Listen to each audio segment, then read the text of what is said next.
ನಮಸ್ಕಾರ. ನಾನು ಡಾಕ್ಟರ್ ಮೃತ್ಯುಂಜಯ್, ಶತಾಯಾರದ ಸಂಸ್ಥಾಪಕ. ಇವತ್ತಿನ ಕಾರ್ಯಕ್ರಮ ಬಂದುಬಿಟ್ಟು ಮಧುಮೇಹ.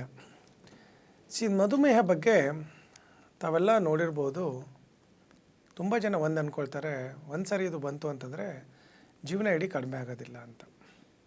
ಬಟ್ ಟೈಪ್ 2 ಡಯಾಬಿಟೀಸ್ ಕಂಪ್ಲೀಟಾಗಿ ಗುಣ ಆಗುತ್ತೆ. ಟೈಪ್ 1 ಡಯಾಬಿಟೀಸ್ ಮಾತ್ರ ಗುಣ ಮಾಡೋಕ್ಕಾಗೋದಿಲ್ಲ. ಬಟ್ ನಾವು ಆಯುರ್ವೇದದಲ್ಲಿ ಒಂದನ್ನು ಅಬ್ಸರ್ವ್ ಮಾಡಿದ್ದೀವಿ. ಯಾಕಂದ್ರೆ ನಾವು ಶತಾಯುನಲ್ಲಿ 125 ವರ್ಷದಿಂದ ಈ ಮಧುಮೇಹ ಡಯಾಬಿಟೀಸ್ನ ಟ್ರೀಟ್ಮೆಂಟ್ ಕೊಡ್ತಾ ಇದ್ದೀವಿ. ನಿಮಗೆ ಬೈ ಚಾನ್ಸು ಕಂಪ್ಲೀಟಾಗಿ ಗುಣ ಆಗಿಲ್ಲ ಅಂದರೂ ಕೂಡ ಡಯಾಬಿಟೀಸ್ ಕಾಂಪ್ಲಿಕೇಶನ್ ಏನಿದೆ ಅಲ್ವಾ, ನರದ ಮೇಲೆ, ಕಣ್ಣು ಮೇಲೆ, ಹಾರ್ಟ್ ಮೇಲೆ, ಕಿಡ್ನಿ ಮೇಲೆ ಎಫೆಕ್ಟ್ ಆಗೋದು, ಅದು ಕಂಪ್ಲೀಟಾಗಿ ಅವಾಯ್ಡ್ ಮಾಡ್ಬೋದು. ಯಾಕಂದರೆ ತಾವು ತುಂಬ ವರ್ಷದಿಂದ ಮಧುಮೇಹದಿಂದ ಸಫರ್ ಆಗ್ತಾ ಇರೋರು, ಡಯಾಬಿಟೀಸಿಂದ ಸಫರ್ ಆಗ್ತಾ ಇರೋರಲ್ಲಿ ತಾವು ಒಂದು ಅಬ್ಸರ್ವ್ ಮಾಡಿರ್ಬೋದು. ಪ್ರತಿ 3 ತಿಂಗಳಿಗೆ, 6 ತಿಂಗಳಿಗೆ ಅಥವಾ ವರ್ಷಕ್ಕೆ ಒಂದು ಸರಿ, 2 ವರ್ಷಕ್ಕೆ ಒಂದು ಸರಿ ಮೆಡಿಸಿನ್ ಡೋಸ್ ಹೆಚ್ಚಿಗೆ ಮಾಡಿಕೊಂಡೇ ಹೋಗ್ತಾರೆ. ಆಮೇಲೆ ಒಂದಿಲ್ಲ ಇನ್ನೊಂದು ದಿವಸ ಈ ಮೆಡಿಸಿನ್ ವರ್ಕ್ ಆಗ್ತಾಯಿಲ್ಲ ಅಂತ ಇನ್ನೊಂದು ಮೆಡಿಸಿನ್ ಚೇಂಜ್ ಮಾಡ್ತಾರೆ, ಅಥವಾ ಅದ್ರ ಡೋಸ್ ಇನ್ಕ್ರೀಸ್ ಮಾಡ್ತಾರೆ. ಅದ್ರ ಡಬಲ್ ಸ್ಟ್ರೆಂತು. ಈಗ ಬೈ ಚಾನ್ಸ್ 500 mg ತೊಗೊಳ್ತಾ ಇದ್ದರೆ 1000 mg ಮಾಡ್ತಾರೆ. ಅದು ಒಂದು ಸರಿ ತೊಗೊಳ್ತಾ ಇದ್ದರೆ 2 ಸರಿ 3 ಸರಿ ಮಾಡ್ತಾರೆ. ಈ ಥರ ಇನ್ಕ್ರೀಸ್ ಮಾಡಿಕೊಂಡೇ ಹೋಗ್ತಾರೆ, ಹೊರತಾಗಿ ಯಾವತ್ತೂ ಕಡಿಮೆ ಮಾಡ್ಕೊಂಬರಲ್ಲ. ಆಮೇಲೆ ತಾವು ನೋಡಿರ್ಬೋದು, ಎಷ್ಟೊಂದು ಕೇಸಲ್ಲಿ ಈ ಥರ ತುಂಬ ವರ್ಷ ಒಂದು ಡಯಾಬಿಟಿಸ್ ಟ್ರೀಟ್ಮೆಂಟ್ ಕೊಟ್ಟ ಮೇಲೆ ಒಂದು ಸಡನ್ನಾಗಿ ಹೇಳ್ಬಿಡ್ತಾರೆ, ಇಲ್ಲ ನಿಮ್ಮ ಡಯಾಬಿಟಿಸ್ ಕಂಟ್ರೋಲ್ಗೆ ಬರ್ತಾಯಿಲ್ಲ, ಇನ್ಸುಲಿನ್ ಕೊಡಬೇಕು ಇನ್ಮೇಲೆ ಅಂತ. ವೀಕ್ಷಕರೇ, ತಾವೆಲ್ಲ ಒಂದು ಗಮನ ಕೊಡಬೇಕಿಲ್ಲಿ. ನಾನು ಅಷ್ಟೊಂದು ಎಷ್ಟೆಲ್ಲ ವೀಡಿಯೋ ಮಾಡಿದ್ರಲ್ಲಿ ಯಾವಾಗಲೂ ಹೇಳ್ತಿರ್ತೀನಿ, ಈ ಡಯಾಬಿಟೀಸ್ನ ಗುಣಪಡಿಸ್ಬೋದು ಅಂತ. ಕಂಪ್ಲೀಟ್ ಕಾಯಿಲೆ 100% ಗುಣ ಆಗಿಲ್ಲ ಅಂದರೂ ಕೂಡ ಅದು ನೋಡಿ, ಈಗ ತಾವು ನೋಡಿರ್ಬೋದು, ಒಂದು 180ಇಂದ ಶುರು ಆಗಿರುತ್ತೆ, ಆ ಮೆಡಿಸಿನ್ ಕೊಡ್ತಾ ಇರ್ತಾರೆ, 200ಗೆ ಹೋಗುತ್ತೆ, ಮತ್ತೆ ಮೆಡಿಸಿನ್ ಚೇಂಜ್ ಮಾಡ್ತಾರೆ, ಕೆಳಗೆ ಬರುತ್ತೆ, ಮತ್ತೆ ಅದು ಹೆಚ್ಚಿಗೆ ಆಗ್ತಾ ಹೋಗುತ್ತೆ, ಮತ್ತೆ ಮೆಡಿಸಿನ್ ಚೇಂಜ್ ಮಾಡ್ತಾರೆ. ಈ ಪ್ರೊಸೆಸ್ ಇದೆ ಅಲ್ವಾ, ಇದನ್ನು ಕಂಪ್ಲೀಟಾಗಿ ರಿವರ್ಸ್ ಮಾಡ್ಬೋದು. ಅರ್ಥ ಮಾಡ್ಕೊಳ್ಳಿ. ನೀವು ಅಂದ್ಕೊಳ್ತಾ ಇರ್ಬೋದು, ನನ್ನ ಮಧುಮೇಹ ಕಂಪ್ಲೀಟ್ ಬಾಡಿಯಿಂದ 100% ಹೋಗುತ್ತೆ ಅಂತ. ಆ್ಯಕ್ಚುಲಿ ಟೈಪ್ 2 ಡಯಾಬಿಟೀಸ್ ಆ ಥರ ಹೋಗಿಬಿಡುತ್ತೆ, ನೀವು ಕರೆಕ್ಟಾಗಿ ಡಯಟು, ಲೈಫ್ ಸ್ಟೈಲು, ಟ್ರೀಟ್ಮೆಂಟು ಎಲ್ಲ ಸರಿಯಾಗಿ ತೊಗೊಂಡ್ರೆ. ಕೆಲವರಿಗೆ ಆ ನಂಬಿಕೆ ಇಲ್ಲ, ಬಟ್ ಮೆಡಿಸಿನ್ ತೊಗೊಳ್ತಾನೆ ಇರ್ತಾರೆ. ಅದರಲ್ಲೂ ಕೂಡ ಈ ಥರ ಡೋಸ್ ವೇರಿಯೇಷನ್ ಮಾಡಿ ಇನ್ಕ್ರೀಸ್ ಮಾಡಿಕೊಂಡು, ಸ್ಟ್ರೆಂತ್ ಇನ್ಕ್ರೀಸ್ ಮಾಡಿಕೊಂಡು ಇನ್ಸುಲಿನ್ ಶುರು ಮಾಡ್ಕೊಳ್ಳೋದು, ಅದು ಆದರೂ ಕೂಡ ಕೈಕಾಲು ಉರಿ ಬರೋದು, ಕಣ್ಣಿನಲ್ಲಿ ಕನ್ನಡಕ ಬರೋದು, ಆಮೇಲೆ ನರಗಳ ಮೇಲೆ ಎಫೆಕ್ಟ್ ಆಗೋದು, ಕಿಡ್ನಿ ಮೇಲೆ ಎಫೆಕ್ಟ್ ಆಗೋದು, ಆಲ್ಬ್ಯುಮಿನ್ ಹೆಚ್ಚಿಗೆ ಆಗೋದು, ಕ್ರಿಯಾಟಿನಿನ್ ವೇರಿಯೇಷನ್ ಆಗೋದು, ಇಂಥದ್ದೆಲ್ಲ ತಾವು ನೋಡ್ತಾನೆ ಇರ್ತೀರ.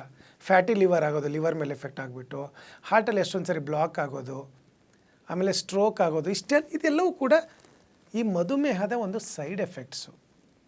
ಇದನ್ನು 100% ನಾವು ಅವಾಯ್ಡ್ ಮಾಡ್ಬೋದು. ಅದು ಹೇಗೆ ಅಂತಂದರೆ ನೋಡಿ, ಈಗೇನು ತಾವು ಒಂದು ಸಿಸ್ಟಮಲ್ಲಿ ಟ್ರೀಟ್ಮೆಂಟ್ ತೊಗೊಳ್ತಾ ಇದ್ದೀರಾ, ಆ ಸಿಸ್ಟಮಲ್ಲಿ ಅದಕ್ಕೆ ಗುಣ ಮಾಡೋಕ್ಕೆ ಯಾವುದೇ ಥರ ಚಿಕಿತ್ಸೆ ಇಲ್ಲ. ಬರೀ ಶುಗರ್ ಲೆವೆಲ್ನ ಕಡಿಮೆ ಮಾಡ್ಬೋದು. ಯಾಕಂದರೆ ನೋಡಿ, ಮಧುಮೇಹದಲ್ಲಿ ಏನಾಗುತ್ತೆ ಅಂದರೆ ನಿಮ್ಮ ಬಾಡಿನಲ್ಲಿ ಇನ್ಸುಲಿನ್ ಸಿಕ್ರಿಷನ್ ಸರಿಯಾಗಿ ಆಗೋದಿಲ್ಲ, ಅಥವಾ ಆಗಿರೋ ಇನ್ಸುಲಿನ್ ಸಿಕ್ರಿಷನ್ ಆಗಿರೋ ಇನ್ಸುಲಿನ್ ಕ್ವಾಲಿಟಿ ಚೆನ್ನಾಗಿರಲ್ಲ, ಅಥವಾ ಅದು ಅಬ್ಸಾರ್ಬ್ ಆಗ್ತಾ ಇರಲ್ಲ, ಅಥವಾ ಇನ್ಸುಲಿನು ನಿಮ್ಮ ಬಾಡಿನಲ್ಲಿ ರೆಸಿಸ್ಟೆನ್ಸ್ ಬಂದಿರುತ್ತೆ. ಇದು ಎಲ್ಲದಕ್ಕೂ ಅವ್ರ ಹತ್ರ ಒಂದೇ ರೆಮಿಡಿ ಏನು ಅಂತಂದರೆ ಎಕ್ಸ್ಟರ್ನಲ್ ಇನ್ಸುಲಿನ್ ಕೊಟ್ಟರೆ ಸಾಕು, ನಿಮ್ಮದು ಶುಗರ್ ಕಂಟ್ರೋಲ್ ಬರುತ್ತೆ ಅಂತ. ಬಟ್ ಆಯುರ್ವೇದದಲ್ಲಿ ಹಾಗಲ್ಲ. ಫಸ್ಟ್ ಆಫ್ ಆಲು ನಿಮ್ಮ ಬಾಡಿ ಯಾವಾಗ ಇನ್ಸುಲಿನ್ ಸಿಕ್ರಿಷನ್ ಮಾಡೋ ಕೆಪಾಸಿಟಿ ಇದೆ ಅಂದರೆ ಅದು ಸರಿಯಾಗಿ ಮಾಡಬೇಕು. ಸರಿಯಾಗಿ ಮಾಡ್ತಾ ಇಲ್ಲ ಅಂದರೆ ಅಲ್ಲಿ ಏನೋ ಡಿಫೆಕ್ಟ್ ಇದೆ ಅಂತ. ಆ ಡಿಫೆಕ್ಟ್ನ ಸರಿ ಮಾಡಿದರೆ ಆಟೋಮೆಟಿಕ್ಕಾಗಿ ಇನ್ಸುಲಿನ್ ಸಿಕ್ರಿಷನ್ ಶುರು ಆಗುತ್ತೆ. First basic line of treatment ನಮ್ಮದು ಆಯುರ್ವೇದದಲ್ಲಿ. ಎರಡನೇದು ಬಂದುಬಿಟ್ಟು, ಇನ್ಸುಲಿನ್ ಸಿಕ್ರಿಷನ್ ಆಗ್ತಾಯಿದೆ ಬಟ್ ಕ್ವಾಲಿಟಿ ಚೆನ್ನಾಗಿಲ್ಲ, ಅದಕ್ಕೆ ಬೇರೆ ಥರ ಚಿಕಿತ್ಸೆ ಇದೆ. ಬರೀ ಇನ್ಸುಲಿನ್ ಕ್ವಾಲಿಟಿ ಇನ್ಕ್ರೀಸ್ ಮಾಡೋಕ್ಕೆ ಬೇರೆ ಚಿಕಿತ್ಸೆ ಇದೆ. ಇನ್ನು ಮೂರನೇದು, ಕ್ವಾಲಿಟಿನೂ ಚೆನ್ನಾಗಿದೆ, ಇನ್ಸುಲಿನ್ ಸಿಕ್ರಿಷನು ಚೆನ್ನಾಗಿ ಆಗ್ತಾಯಿದೆ, ಬಟ್ಟು ಬಾಡಿನಲ್ಲಿ ಅಬ್ಸಾರ್ಪ್ಷನ್ ಆಗ್ತಾಯಿಲ್ಲ. ಅಬ್ಸಾರ್ಪ್ಷನ್ ಆಗದೆ ಇರೋದಕ್ಕೇ ಸಪ್ರೇಟ್ ಟ್ರೀಟ್ಮೆಂಟ್ ಇದೆ. ಇನ್ನು ನಾಲ್ಕನೇದು, ಎಲ್ಲವೂ ಸರಿ ಇದೆ, ಬಟ್ ಬಾಡಿನಲ್ಲಿ ಇನ್ಸುಲಿನ್ ರೆಸಿಸ್ಟೆನ್ಸ್ ಇದೆ. ಸೆಲ್ಸ್ಗಳಲ್ಲಿ ಇನ್ಸುಲಿನ್ನು ತೊಗೊಳ್ತಕ್ಕಂಥ ಕೆಪಾಸಿಟಿ ಇಲ್ಲ, ರೆಸಿಸ್ಟೆನ್ಸ್ ಬಂದುಬಿಟ್ಟಿದೆ. ಇದಕ್ಕೆ ಎಕ್ಸ್ಕ್ಲೂಸಿವ್ ಆಗಿ ಸಪ್ರೇಟ್ ಟ್ರೀಟ್ಮೆಂಟ್ ಇದೆ. ಅದಕ್ಕೆ ತಾವು ನೋಡಿರ್ಬೋದು, ಆಯುರ್ವೇದಿಕ್ ಮೆಡಿಸಿನ್ ಯಾವತ್ತೂ ಒಬ್ರಿಗೆ ವರ್ಕ್ ಆಗಿರೋದು ಇನ್ನೊಬ್ರಿಗೆ ಆಗಲ್ಲ. ಅದಕ್ಕೆ ಕೌಂಟ್ರಲ್ಲಿ ಯಾವತ್ತೂ ಆಯುರ್ವೇದಿಕ್ ಮೆಡಿಸಿನ್ ಈಸಿಯಾಗಿ ಸಿಗೋದಿಲ್ಲ.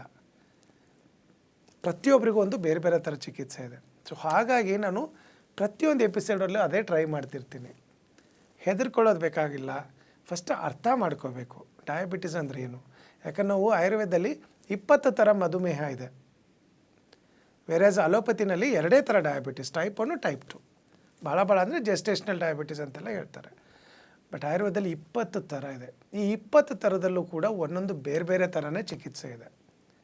ನಾವೇನು ಮಾಡ್ತೀವಿ, ಯಾಕೆ ಶತಾಯುನಲ್ಲಿ 125 ವರ್ಷದಿಂದ ನಾವು ಬರೀ ಡಯಾಬಿಟಿಸ್ ಟ್ರೀಟ್ಮೆಂಟ್ ಕೊಡ್ತಾ ಬರ್ತಾ ಇರೋದ್ರಿಂದ ಇದನ್ನು ಯಾವ್ಯಾವ ಸ್ಟೇಜಲ್ಲಿ ಯಾವ ಥರ ಇದೆ, ನಿಮಗೆ ಯಾವ ಥರ ಬಂದಿದೆ, ನಿಮ್ಮ ಏಜು, ನಿಮ್ಮ ಬಾಡಿ ಟೈಪು, ನಿಮ್ಮ ಬಾಡಿ ಸೆಟ್, ಮೈಂಡ್ ಸೆಟ್ಗೆ, ನಿಮ್ಮದು ಲೈಫ್ ಸ್ಟೈಲ್ ಸೆಟ್ಗೆ ಯಾವ ಡಯಾಬಿಟಿಸ್ ಬಂದಿದೆ ಅಂತ ಫಸ್ಟ್ ಕಂಡುಹಿಡಿತೀವಿ.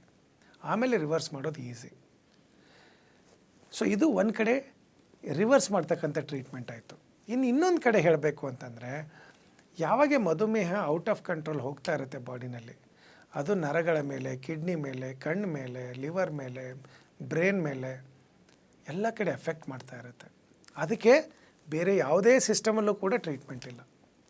ನಿಮ್ಮ ಕೈಕಾಲು ಉರಿ ಬರ್ತಾ ಇದೆ ಅಂದರೆ ನ್ಯೂರೋಬಿಯನ್ ಕೊಟ್ಬಿಡ್ತಾರೆ. ಇನ್ಸುಲಿನ್ ಔಟ್ ಆಫ್ ಇದು ಇನ್ಸುಲಿನ್ ಸಿಕ್ರೇಷನ್ ಆಗ್ತಾಯಿಲ್ಲ, ಇನ್ಸುಲಿನ್ ಕೊಡ್ತಾರೆ. ಶುಗರ್ ಕಂಟ್ರೋಲ್ ಬರ್ದಲ್ಲ ಒಂದಷ್ಟು ಟ್ಯಾಬ್ಲೆಟ್ ಕೊಡ್ತಾರೆ. ಬಿಟ್ಟರೆ ಇನ್ನೇನು ಮಾಡೋಕ್ಕಾಗಲ್ಲ ಅವ್ರಿಗೆ. ಆಯುರ್ವೇದದಲ್ಲಿ ನಾವು ಏನು ಮಾಡ್ತೀವಿ ಅಂತಂದರೆ, ನಾವು ಯಾವತ್ತು ರೂಟ್ ಕಾಸ್ ಟ್ರೀಟ್ಮೆಂಟ್ ಕೊಡೋಕ್ಕೆ ಶುರು ಮಾಡ್ತೀವಿ ಆಯುರ್ವೇದದಲ್ಲಿ.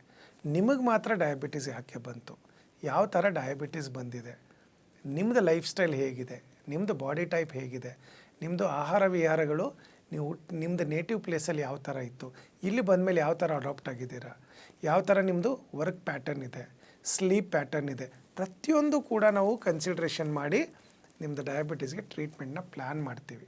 ಹಾಗಾಗಿ ನಿಮಗೆ ಶಾರ್ಟಾಗಿ ಶುಗರ್ ಲೆವೆಲ್ ಕಡಿಮೆ ಆಗ್ತಾ ಬರುತ್ತೆ, ಇನ್ಸುಲಿನ್ ಸಿಕ್ರೇಷನ್ ಇನ್ಕ್ರೀಸ್ ಆಗ್ತಾ ಹೋಗುತ್ತೆ, ಡಯಾಬಿಟಿಕ್ ಕಾಂಪ್ಲಿಕೇಶನ್ ಕಂಪ್ಲೀಟಾಗಿ ಗುಣ ಆಗುತ್ತೆ. ಅದೇ ನಮ್ಮಲ್ಲಿರ್ತಕ್ಕಂಥ ಸೀಕ್ರೆಟ್ ಟ್ರೀಟ್ಮೆಂಟು ಶತಾಯುನಲ್ಲಿ. ನಿಮ್ಮ ಹತ್ರ ಇರ್ತಕ್ಕಂಥ ಯಾವುದೇ ರಿಪೋರ್ಟ್ಸ್ ಇಲ್ಲಿವರೆಗೆ ಮಾಡಿಸಿರೋದು ಪ್ಲಸ್ ಟ್ರೀಟ್ಮೆಂಟ್ ಏನೇನು ತೊಗೊಳ್ತಾ ಇದ್ದೀರಾ ಎಲ್ಲವೂ ಕೂಡ ಇಲ್ಲಿ ಕೆಳಗಡೆ ಬರ್ತಾ ಇರ್ತಕ್ಕಂಥ ನಂಬರ್ಗೆ ಒಂದು ಸರಿ ಕಳಿಸಿ, ನಮ್ಮ ಡಾಕ್ಟ್ರು ಆನ್ಲೈನ್ ಕನ್ಸಲ್ಟೇಷನ್ ಮಾಡಿಬಿಟ್ಟು ನಿಮಗೆ ಎಕ್ಸ್ಪ್ಲೇನ್ ಮಾಡ್ತಾರೆ ನಿಮಗೆ ಯಾವ ಥರ ಡಯಾಬಿಟಿಸ್ ಇದೆ, ಅದಕ್ಕೆ ಯಾವ ಥರ ಚಿಕಿತ್ಸೆ ಇದೆ ಅಂತ. ಅದರ ಪ್ರಕಾರ ಟ್ರೀಟ್ಮೆಂಟ್ ಕೊಟ್ಟರೆ 100% ಗುಣ ಆಗುತ್ತೆ. ತಾವು ಏನೇನು ಇದು ರಿಪೋರ್ಟ್ಸ್ ಮಾಡಿಸ್ಬೇಕು ಅಂತಂದರೆ, ಒಂದಂತೂ ಎಲ್ಲರೂ ಶುಗರ್ ಟೆಸ್ಟು ಮಾಡಿಸ್ತಾನೆ ಇರ್ತಾರೆ, ಫಾಸ್ಟಿಂಗು, ಆಫ್ಟರ್ ಫುಡ್ಡು. ಆಮೇಲೆ ಒಂದಷ್ಟು ಜನ ತುಂಬ ದಿವಸದಿಂದ ಡಯಾಬಿಟೀಸಿಂದ ಸಫರ್ ಆಗ್ತಾಯಿದ್ರೆ ನೆಗ್ಲೆಕ್ಟ್ ಮಾಡ್ತಾರೆ, ಟೆಸ್ಟೇ ಮಾಡ್ಸೋಕ್ಕೆ ಹೋಗೋದಿಲ್ಲ, ಯಾವಾಗೋ ವರ್ಷಕ್ಕೆ ಒಂದು ಸರಿ ಮಾಡಿಸ್ತಾರೆ. ಅದನ್ನು ಮಾತ್ರ ಮಿಸ್ಟೇಕ್ ಮಾಡಬೇಡಿ. ಶುಗರ್ ಯಾವಾಗ ಬಂದಾಗೂ ಕೂಡ ಯಾವಾಗಲೂ ಅಷ್ಟೇ ತಾವು ಮಾಡಬೇಕಾಗಿರೋದು ಏನಾಗುತ್ತೆ ಅಂತಂದರೆ, ಒಂದು HbA1c ಟೆಸ್ಟು ತುಂಬಾ ಇಂಪಾರ್ಟೆಂಟು. ಯಾಕಂದರೆ ಎವ್ರಿ 3 ಮಂತ್ಸು HbA1cನಲ್ಲಿ ನಮಗೆ ಶುಗರ್ ಕಂಟ್ರೋಲಲ್ಲಿ ಇದೆಯಾ ಇಲ್ವಾ ಅಂತ ಗೊತ್ತಾಗುತ್ತೆ.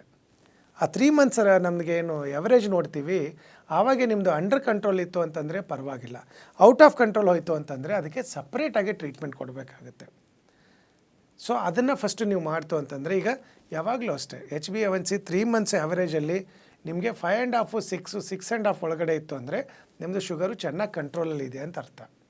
ಯಾವಾಗ 6.5ಇಂದ 8 8.5 ಆಗುತ್ತೆ, ಕಂಪ್ಲೀಟ್ಲಿ ಔಟ್ ಆಫ್ ಕಂಟ್ರೋಲ್ ಹೋಗ್ತಾ ಇದೆ ಅಂತ. ನಾನು ತುಂಬ ಜನಕ್ಕೆ ನೋಡಿದ್ದೀನಿ 9 10 ಅಪ್ ಟು 14 15 17ವರೆಗೆ ಇರೋದನ್ನು ನೋಡಿದ್ದೀನಿ. ಅದು ತುಂಬ ಡೇಂಜರಸ್. ಆಲ್ರೆಡಿ ಅದು ನಾನು ಯಾವಾಗೂ ನನ್ನ ಪ್ರೋಗ್ರಾಮಲ್ಲಿ ಹೇಳ್ತಿರ್ತೀನಿ, ಡಯಾಬಿಟೀಸಿಂದ ಯಾರಿಗೂ ಪ್ರಾಣಕ್ಕೆ ಅಪಾಯ ಆಗೋದಿಲ್ಲ, ಬಟ್ ಡಯಾಬಿಟೀಸಿಂದ ಬರ್ತಕ್ಕಂಥ ಕಾಂಪ್ಲಿಕೇಶನ್ಸ್ ಏನಿದೆ ಅಲ್ವಾ, ಅದರಿಂದ ತುಂಬ ಜನಕ್ಕೆ ಪ್ರಾಣಾಪಾಯ ಆಗುತ್ತೆ. ಅದ್ರದ್ದು ಕಾಂಪ್ಲಿಕೇಶನ್ಸಿಂದ, ಅದ್ರ ಸೈಡ್ ಎಫೆಕ್ಟ್ಸಿಂದ ತುಂಬಾ ಪ್ರಾಬ್ಲಮ್ಸ್ ಆಗುತ್ತೆ. ಸ್ಟ್ರೋಕ್ ಇರ್ಬೋದು, ಹಾರ್ಟ್ ಅಟ್ಯಾಕ್ ಇರ್ಬೋದು, ಫ್ಯಾಟಿ ಲಿವರಿಂದ ಲಿವರ್ ಸಿರೋಸಿಸ್ ಆಗೋದಿರ್ಬೋದು, ಕಿಡ್ನಿ ಫೇಲ್ ಆಗೋದಿರ್ಬೋದು, ಅಥವಾ ನರಗಳ ವೈಫಲ್ಯತೆ ಆಗೋದು, ಬರ್ನಿಂಗ್, ಕಾಲಲ್ಲೆಲ್ಲ ಬರ್ನಿಂಗ್ ಆಗೋದು, ಇಂಥದ್ದೆಲ್ಲ ತುಂಬಾ ಜಾಸ್ತಿ ಆಗುತ್ತೆ. ಸೊ ಹಾಗಾಗಿ ಡಯಾಬಿಟೀಸ್ ಬಂದಾಗ ತುಂಬ ನೆಗ್ಲೆಕ್ಟ್ ಮಾಡಿಬಿಡಿ. HbA1c ಏನಾದರೂ ಔಟ್ ಆಫ್ ಕಂಟ್ರೋಲ್ ಹೋಗ್ತಾ ಇದ್ದರೆ ಇನ್ಸ್ಟೆಂಟಾಗಿ ನಿಮ್ಮ ಡಾಕ್ಟ್ರನ್ನ ಕನ್ಸಲ್ಟ್ ಮಾಡಿ. ಫಸ್ಟು ಮೆಡಿಸಿನ್ ಚೇಂಜ್ ಮಾಡಬೇಕು. ಓಕೆ, ಸೊ ಇದಕ್ಕೆಲ್ಲ ಹೆದರ್ಕೊಳ್ಳೋದು ಬೇಕಾಗಿಲ್ಲ. ನೀವು HbA1c ರಿಪೋರ್ಟು, ನಿಮ್ಮದು ಫಾಸ್ಟಿಂಗು, ಆಫ್ಟರ್ ಫುಡ್ಡು, ಎಷ್ಟು ವರ್ಷದಿಂದ ಶುಗರ್ ಇದೆ, ಏನೇನು ಟ್ರೀಟ್ಮೆಂಟ್ ತೊಗೊಳ್ತಾ ಇದ್ದೀರಾ, ಎಲ್ಲ ಡೀಟೇಲ್ಸ್ ಈ ನಂಬರ್ ಕಳಿಸ್ಬಿಟ್ರೆ ಒಂದು ಸರಿ ಆನ್ಲೈನ್ ಕನ್ಸಲ್ಟೇಷನ್ ಮಾಡಿಬಿಟ್ಟು ನಿಮಗೆ ಟ್ರೀಟ್ಮೆಂಟ್ನ ಎಕ್ಸ್ಪ್ಲೇನ್ ಮಾಡ್ತಾರೆ. ಸಿಂಪಲ್ಲಾಗಿ ಒಂದು ಡಯಾಬಿಟಿಕ್ ಡಿಟಾಕ್ಸ್ ಅಂತ ಇದೆ, ಅದು ಒಂದು ಸರಿ ಕೊಟ್ಬಿಡ್ತೀವಿ. ಅದು ಕೊಟ್ಟಮೇಲೆ ಎವ್ರಿ 3 ಮಂತ್ಸು ಮೆಡಿಸಿನ್ ಚೇಂಜ್ ಮಾಡ್ತಾ ಹೋಗ್ತೀವಿ. ನಿಮ್ಮದು ಆಟೋಮೆಟಿಕ್ಕಾಗಿ ಶುಗರ್ ಡ್ರಾಪ್ ಆಗ್ತಾ ಬರುತ್ತೆ, ನಿಮಗೆ ಮೆಡಿಸಿನ್ನ ಡೋಸ್ ಕಡಿಮೆ ಮಾಡ್ತಾ ಬರ್ತೀವಿ. ಇನಿಷಿಯಲಿ ಏನಾಗುತ್ತೆ ಅಂದರೆ, ನೀವು ಯಾವ್ದು ಮೆಡಿಸಿನ್ ತೊಗೊಳ್ತಾ ಇದ್ದೀರೋ ಅದ್ರ ಜೊತೆಗೇ ನಮ್ಮ ಮೆಡಿಸಿನು ಕೂಡ ಕೊಡ್ತೀವಿ. ಎರಡು ಜೊತೆಗೇ ಕೊಡ್ತಾ ಇರ್ತೀವಿ. ಯಾವಾಗ ನಿಮ್ಮ ಶುಗರ್ ಲೆವೆಲ್ ಕಡಿಮೆ ಆಗ್ತಾ ಬರ್ತಾ ಇರುತ್ತೆ, ಈಗ ನೀವು ತೊಗೊಳ್ತಾ ಇರೋ ಮೆಡಿಸಿನ್ನ ಡೋಸ್ ಕಡಿಮೆ ಮಾಡ್ತಾ ಬರ್ತೀವಿ. ಆಮೇಲೆ ಒಂದು ಫೈನ್ ಡೇ ನಮ್ಮದು ಕೂಡ ಕಡಿಮೆ ಮಾಡ್ಕೊಂಡು ಬಂದು ಇದನ್ನು ನಿಲ್ಲಿಸ್ಬಿಡ್ತೀವಿ. ಇದೇ ಸಿಂಪಲ್ ಆಗಿರ್ತಕ್ಕಂಥ ಟ್ರೀಟ್ಮೆಂಟು. ಯಾವುದೇ ಥರದ ಸೈಡ್ ಎಫೆಕ್ಟ್ಸ್ ಇಲ್ಲ, ನಿಮ್ಮ ಬಾಡಿ ಮೇಲೆ ಏನೂ ಎಫೆಕ್ಟ್ ಆಗೋದಿಲ್ಲ, ಯಾಕಂದರೆ ಶುಗರ್ ಮಾನಿಟರ್ ಮಾಡ್ತಾ ಇರ್ತೀವಿ. ಸೊ ಹಾಗಾಗಿ ಸಿಂಪಲ್ ಆಗಿರ್ತಕ್ಕಂಥ ಟ್ರೀಟ್ಮೆಂಟ್ನ ಈಸಿಯಾಗಿ ಬಂದು ಕೆಳಗಡೆ ಬರ್ತಾ ಇರ್ತಕ್ಕಂಥ ನಂಬರ್ಗೆ ಡೀಟೇಲ್ಸ್ ಕಳಿಸ್ಬಿಡಿ. ನಮ್ಮ ಡಾಕ್ಟ್ರ್ ಕನ್ಸಲ್ಟ್ ಮಾಡಿ ನಿಮ್ಗೆ ಗೈಡ್ ಮಾಡ್ತಾರೆ. ಯಾಕೆ ಬೆಂಗಳೂರಲ್ಲಿ 15 ಕ್ಲಿನಿಕ್ ಇದೆ, ಯಾವುದಾದ್ರು ಕ್ಲಿನಿಕ್ ಹೋಗ್ಬೋದು. ಬೈ ಚಾನ್ಸ್ ಔಟ್ ಆಫ್ ಸ್ಟೇಷನಿಂದ ಇದ್ದೀರಾ ಅಂತಂದರೆ ಅಲ್ಲಿಗೂ ಕೂಡ ನಾವು ಕೊರಿಯರಿಂದ ನಿಮಗೆ ಮೆಡಿಸಿನ್ ಕಳಿಸ್ತೀವಿ, ಡಿಟಾಕ್ಸ್ ಕಿಟ್ ಕೂಡ ಕಳಿಸ್ತೀವಿ. ಮನೇಲೇ ಇದ್ಕೊಂಡ್ಬಿಟ್ಟು ನೀವು ನಿಮ್ಮ ಶುಗರ್ನ ರಿವರ್ಸ್ ಮಾಡ್ಬೋದು. ಸಿಂಪಲ್ ಡಯಟ್ ಟೆಕ್ನಿಕ್ ಹೇಳಬೇಕು ಅಂತಂದರೆ ಆದಷ್ಟು ವೈಟು ಮೈದಾ ಇರ್ಬೋದು, ವೈಟ್ ರೈಸ್ ಇರ್ಬೋದು, ಉಪ್ಪು ಇರ್ಬೋದು, ಶುಗರ್ ಇರ್ಬೋದು, ಕಂಪ್ಲೀಟಾಗಿ ಡೌನ್ ಮಾಡಿ. ಆವಾಗ ನಿಮಗೆ ಶುಗರು ಒಳ್ಳೆ ಕಂಟ್ರೋಲ್ಗೆ ಬರುತ್ತೆ. ಅದ್ರ ಬದಲಾಗಿ ಇನ್ನೇನು ತೊಗೋಬೋದು, ಮೈದಾ ಬದಲಾಗಿ ಚಪಾತಿ ಫುಲ್ ಗೋಧಿ ಅಂತೀವಿ, ಹೋಲ್ ವೀಟು ಅದು ತೊಗೋಬೋದು, ರಾಗಿ ಇರ್ಬೋದು, ಜೋಳ ಇರ್ಬೋದು, ಅಂಥದ್ದೆಲ್ಲ ಚೆನ್ನಾಗಿ ತಿನ್ಬೋದು. ಈಗ ವೈಟ್ ರೈಸ್ ಬದಲಾಗಿ ಏನು, ಬ್ರೌನ್ ರೈಸ್ ತೊಗೊಳ್ಳಿ, ರೆಡ್ ರೈಸ್ ತೊಗೊಳ್ಳಿ, ಅಂಥದ್ದೆಲ್ಲ ತೊಗೊಳ್ಳಿ. ಉಪ್ಪು ಕಡಿಮೆ ಮಾಡಿ, ಶುಗರ್ ಸ್ಟಾಪ್ ಮಾಡಿ. ಕೆಲವ್ರು ಹೇಳ್ತಾರೆ ಜೇನುತುಪ್ಪ ತಿನ್ಬೋದು, ಬೆಲ್ಲ ತಿನ್ಬೋದು, ಅದೆಲ್ಲ ಶುದ್ಧ ತಪ್ಪು, ಬೇಡವೇ ಬೇಡ. ಒಂದು ಸರಿ ನಿಮ್ಮ ಕಂಟ್ರೋಲ್ಗೆ ಬಂತು ಅಂದರೆ ಏನು ಬೇಕಾದರೂ ತಿನ್ಬೋದು. ಪ್ಲಸ್ ಕಂಪಲ್ಸರಿ ವಾಕ್ ಮಾಡಬೇಕು.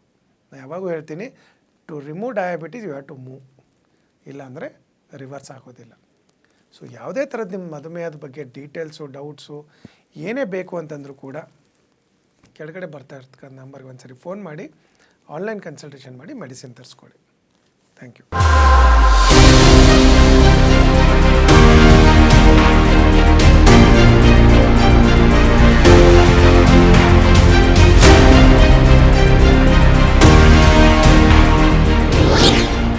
ಶತಾಯು ಆಯುರ್ವೇದ ಸೆಂಟರ್ ಸುಮಾರು 120 ವರ್ಷಗಳ ಇತಿಹಾಸ ಹೊಂದಿರುವಂತಹ ಈ ಆಯುರ್ವೇದ ಸೆಂಟರ್ ಆಯುರ್ವೇದ ಕ್ಷೇತ್ರದಲ್ಲಿ ಮಹತ್ತರವಾದ ಸಾಧನೆ ಮಾಡಿದೆ. ಅಷ್ಟೇ ಅಲ್ಲ, ಬೆಂಗಳೂರಿನ ನಾನಾ ಭಾಗದಲ್ಲಿ ಇದರ ಸೆಂಟರ್ಗಳಿವೆ. ಇದರ ಜೊತೆಗೆ 35ಕ್ಕೂ ಹೆಚ್ಚು ವೈದ್ಯರು ಸೇರಿದಂತೆ 100ಕ್ಕೂ ಹೆಚ್ಚು ಥೆರಪಿಸ್ಟ್ಗಳು ರೋಗಿಗಳ ಸೇವೆಯಲ್ಲಿ ನಿರತರಾಗಿದ್ದಾರೆ. ಇನ್ನೂ ವಿಶೇಷ ಅಂತಂದ್ರೆ ಸುಮಾರು 10 ಲಕ್ಷಕ್ಕೂ ಅಧಿಕ ರೋಗಿಗಳಿಗೆ ಈ ಶತಾಯು ಸೆಂಟರ್ ಚಿಕಿತ್ಸೆ ನೀಡಿದೆ. ಅಷ್ಟೇ ಅಲ್ಲ, ಅವರ ರೋಗವನ್ನ ಗುಣಪಡಿಸಿ ಅವರ ಮೊಗದಲ್ಲಿ ನಗು ಬರುವಂತಹ ಮಹತ್ ಕಾರ್ಯವನ್ನ ಮಾಡಿದೆ. ಬನ್ನಿ ಹಾಗಾದ್ರೆ ಈ ಶತಾಯು ಸೆಂಟರ್ನಲ್ಲಿ ಯಾವ ರೀತಿ ಚಿಕಿತ್ಸೆ ನೀಡಲಾಗುತ್ತೆ, ಈ ಸೆಂಟರ್ ಯಾವ ರೀತಿ ಕಾರ್ಯನಿರ್ವಹಿಸುತ್ತೆ, ಬನ್ನಿ ನೋಡೋಣ.